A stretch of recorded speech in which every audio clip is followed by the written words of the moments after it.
Ako po si Ruel Magpayo, Administrative Officer 2 po ng Naiba Integrated School. Ako po ay na-assign dito at nakita ko po ang mga batang nag-aaral ito na very interesado po silang mag-aral. At nakita ko po yung kalagayan nila na lumalakad po sila papunta dito, malayo po ang kanilang pinanggagalingan. Malayo na rin po yung kanilang nilalakad.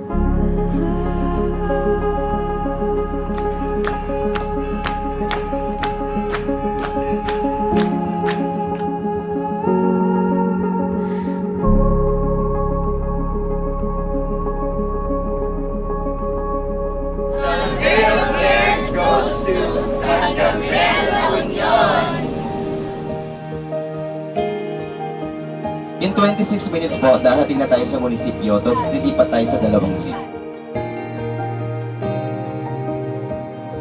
Nakita ko yung post ni Ma'am Richanis na nagre-reach out po sila ng mga eskwelahan po.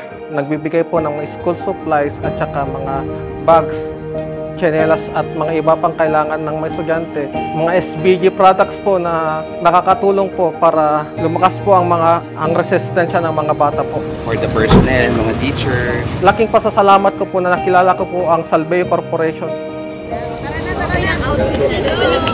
So ngayon, papunta na tayo sa Naiba Elementary School.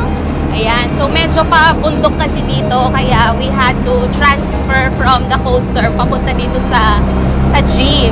Dahil meron tayong back to school program, kaya nag-decide kami na bigyan din sila ng tulong.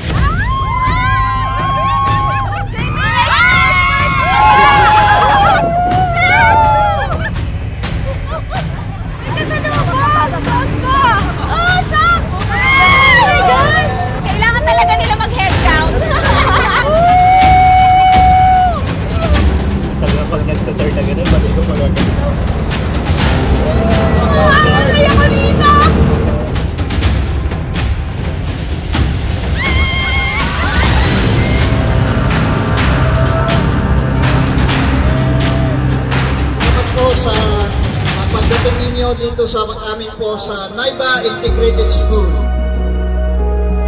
Yung pagpunta namin dito, super pawi agad yung travel na more than an hour. So medyo struggle kasi parang syempre nasa jeep, uncomfortable, pero yun, pagpasok pa lang dito parang wow, napawi na agad kasi nakita yung mga kids, tas very welcoming sila. Naiba Integrated School.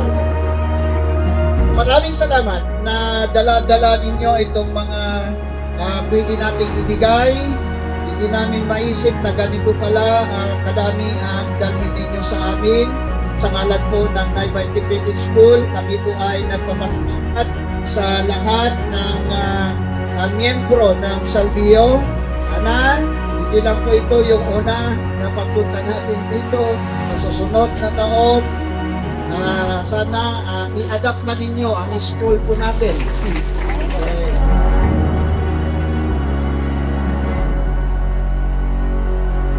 Sa bumubuo po ng Salveo Well, kay Ma'am Richanis po, sa CEO at sa mga kasama nito sa kumpanya po. Maraming salamat po sa pag-unlock sa aking hiling. At sana'y marami pa po kayong matulungan na kagaya namin na nagtuturo mga bata at mga kapuspalad po na may interesadong mag-aral at hikaos po sa hirap po.